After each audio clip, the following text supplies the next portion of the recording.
ஒருவேளை சாப்பாடுக்கே கஷ்டப்படுற ஏழ்மையான குடும்பத்துல பொறந்து, இன்னைக்கு மிகப்பெரிய கோடீஸ்வரனா மாறுன நடிகர்கள் யாரெல்லாம் தெரியுமா?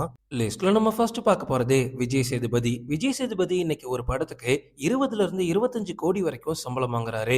பிக் பாஸ ஹோஸ்ட் பண்ண 60 கோடி சம்பளம் வாங்கியிருக்காரு. ஆனா ஒரு காலத்துல இவர் தன்னோட குடும்பத்தை ஓட்டுறதுக்காக கணக்காளராகவும், சேல்ஸ்மேனாகவும், அதுக்கப்புறமா வேலைக்காக வெளிநாடு வரைக்கும் போயிருக்காரு. அதுக்கப்புறமா கிடைக்கக்கூடிய வாய்ப்புகளை சரியா பயன்படுத்தி சின்ன சின்ன படங்கள்ல நடிச்சிருந்தாலும் இன்னைக்கு விஜய் சேதுபதி ஒரு மிகப்பெரிய ஹீரோவா மாறி இருக்காரு. லிஸ்ட்ல நம்ம அடுத்து பார்க்க போறது சூரி. சூரியோட இன்டர்வியூலாம் பார்த்தா உங்களுக்கே தெரியும். ரொம்ப ரொம்ப கஷ்டப்படுற குடும்பத்துல பிறந்தவர் தான் சூரி. தன்னோட குடும்பத்தை ஓட்டுறதுக்காக இது வரைக்கும் நிறைய கூலி வேலைகளை பார்த்திருக்காரு. முக்கியமா சென்னையோட மிகப்பெரிய பில்டிங்ல எல்லாம் கன்ஸ்ட்ரக்ஷன் வேலை தொடங்கி பெயிண்ட் அடிக்கிற வேலை வரைக்கும் பார்த்ததா சூரியே சொல்லியிருக்காரு. ஆனா அவரோட படங்கள்லாம் தொடர்ந்து ஹிட் ஆக இன்னைக்கு சூரி ஒரு மிகப்பெரிய ஹீரோவா மாறி இருக்காரு.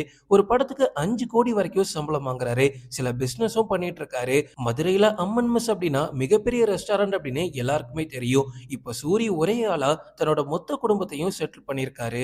லிஸ்ட்ல நம்ம அடுத்து பார்க்க போறது நம்ம சூப்பர் ஸ்டார். இந்திய சினிமாவோட சூப்பர் ஸ்டாரான ரஜினி தன்னோட ஆரம்ப வாழ்க்கையில ரொம்ப ரொம்ப கஷ்டப்பட்டிருக்காரு.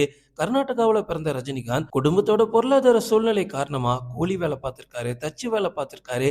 அதுக்கப்புறமா தான் அவருக்கு கண்டக்டர் வேலையே கிடைச்சிருக்கு.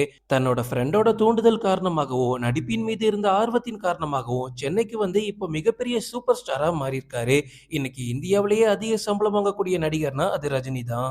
லிஸ்ட்ல நம்ம அடுத்து பார்க்க போறது வடிவேல். வடிவேல் உண்மையாவே ரொம்ப ரொம்ப கஷ்டப்படுற ஃபேமிலியில பிறந்தவர் தான். மதுரையில ரொம்ப எளிமையான குடும்பத்துல பிறந்து ஒரு சாதாரண வேலையை தான் பார்த்துட்டு இருந்திருக்காரு. அதுக்கப்புறமா சின்ன சின்ன மேடைகள்ல நாடகங்கள் போட்டுக்கிட்டு அவரோட அப்பாவோட வேலையும் சேர்த்து பார்த்துக்கிட்டு இருந்திருக்காரு.